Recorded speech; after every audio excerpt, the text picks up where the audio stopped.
Well, and the empathy issue is interesting as well, because it's easy for that to be regarded reflexively as a virtue. But an excess of pity, let's say, can be destructive. There's a whole psychoanalytic literature on the negative consequences of fostering overdependence, let's say, and that's a real problem. And there is a managerial literature too that suggests that less agreeable managers do better, as well as less agreeable people in general having higher incomes because they're better at bargaining for themselves. So it is really necessary to give some consideration to the fact that each of these temperaments has marked advantages and disadvantages, and a proper niche where it can function, and other places where it actually constitutes a problem. Well, and that's where we have to rise above ourselves and meet. Like, where do we meet? We meet in freedom of speech. There's a reason it's the First Amendment. You know, if I was dumb enough to be a single issue voter, that would be my single issue, because part of it is, as a classical liberal, I tend to approach things, I have a strong amount of empathy. But I also realize that that's not a trait that I can map onto everybody else when I'm having a discussion, that I have to actually meet and make arguments for people who approach the world in different ways and have different kinds of successes, to make higher conscientious arguments in a way that appeals more broadly. And I mean, that's free marketplace of ideas. We have to meet and figure out and discuss these matters. And if we're not doing it in words, we're doing it with fists and knives. Well, the other problem with agreeableness, let's say, and empathy is that the empathetic identification tends to make the person who's experiencing it feel immediately virtuous because they're on the side of the weaker party, let's say. And there's obviously some utility in that, but it's not really, it doesn't come with a set of solutions to complex problems. You know, it seems to me that agreeableness is a pretty good virtue for small units like the family, where egalitarian distribution is of extreme importance, but it doesn't seem to work very well at higher levels of complexity. So, for example, it's conscientiousness that predicts workplace proficiency. You know, it's the second best predictor after IQ. Agreeableness is actually somewhat negatively correlated unless the domain has to do with direct personal care. And so I don't think agreeableness scales very well, which is why conscientiousness has to enter into the picture. And yeah, I view it as like a very helpful motivator for myself. I look at a problem. My approach tends to be empathy for people who have been left out or who don't have the right end of the dominance hierarchy.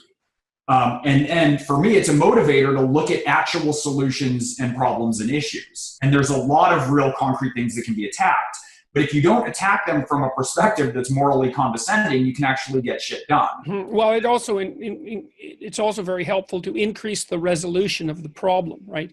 And to stop trying to solve every problem with one brushstroke. Most things are really complicated. So intelligent political discourse should involve decomposing a problem like poverty, which isn't a problem, but a set of 1,000 problems, into each of those 1,000 problems, and then trying to generate creative solutions to each of them, and then to test them. And so the resolution of the discussion has to be increased. And one of the things that you and I had talked about was the possibility that these longer form discourse avenues that are available on the new media, like what we're doing right now, might enable us to identify and promote politicians who are capable of high resolution discussion, who have real solutions to real problems, instead of having to compress everything into a 6-second soundbite. Well, the other thing that I'm finding really heartening is a lot of the candidates that I am working with and interacting with, and at this point that's in the hundreds, are very focused on actual solutions. And I'm trying to get a handle on, you know, the cultural conversation, whatever the hell that is. It benefits by blowing the extremes up, and it feels like that's almost all that we're hearing about. And when I'm dealing with actual candidates, a lot of them are dealing with anti-corruption, healthcare, jobs, and education. Like, they're aware that that isn't the play. And so there's this amplifying effect. And then we have a lot of sort of like this cultural conversation about the cultural conversation, that things become very kind of meta.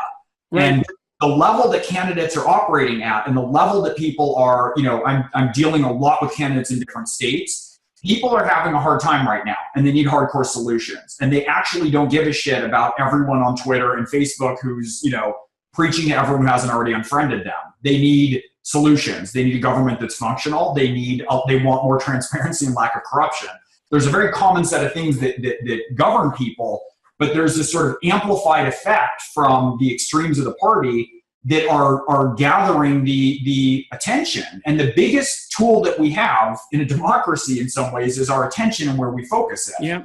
And if that's being hijacked by, bullshit conversations and straw men, I mean, I would love to engage with reasonable, Republicans, a lot of whom are my friends and are my colleagues, to say, look, I know we can go and push everything to extremes and fight and debate and score points, but like, you don't like some of this shit any more than I do. Like, what's an actual conversation from our different perspectives, assuming I don't have all the answers, that we can come up with certain solutions that's going to take care of people who are not doing as well, who are not doing as well, who are not keeping up with the economy.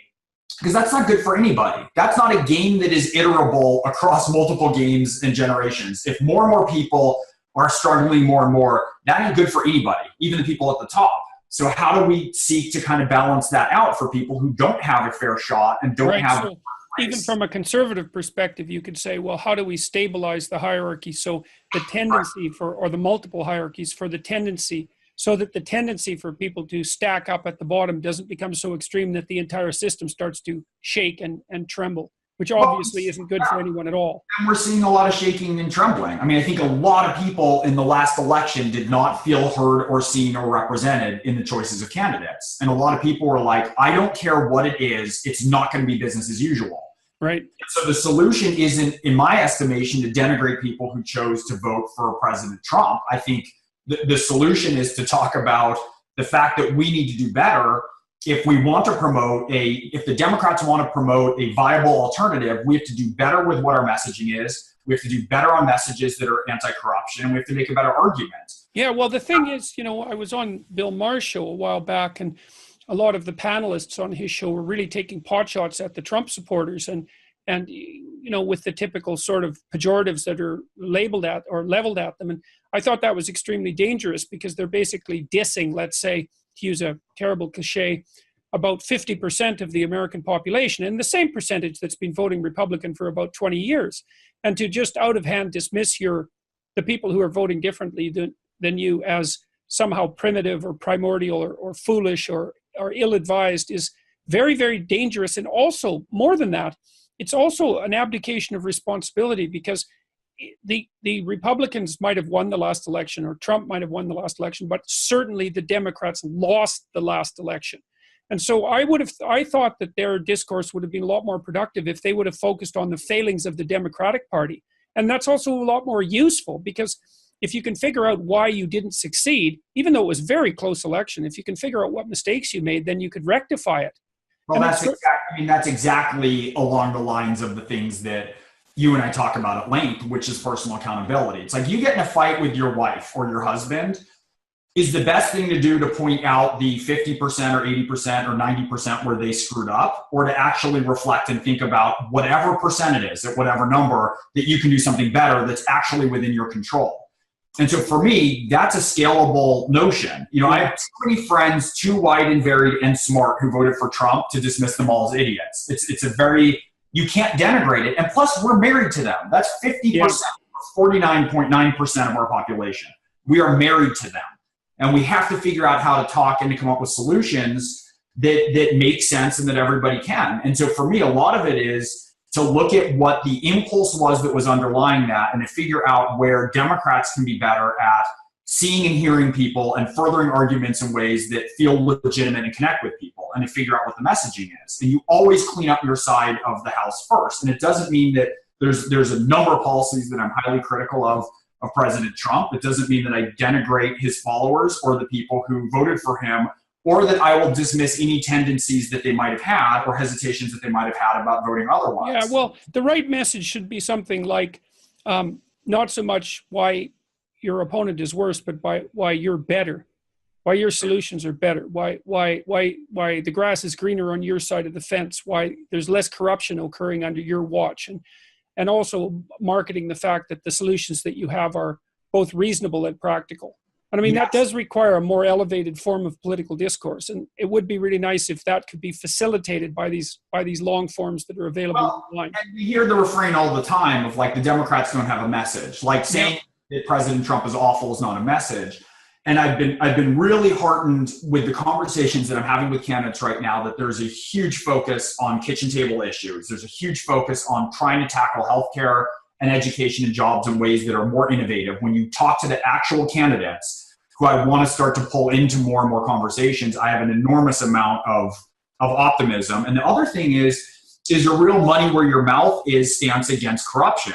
And there's something called the Disclose Act that a lot of Democrats are working on, which is fully disclosing all of your donors, releasing taxes, taking a pledge against no dark money. There's a whole number of different resolutions, fighting voter suppression. And that means whether we lose or not. It's not about fighting voter suppression to sort of tilt the vote in a direction. It's like we need the right to win elections or lose elections fairly.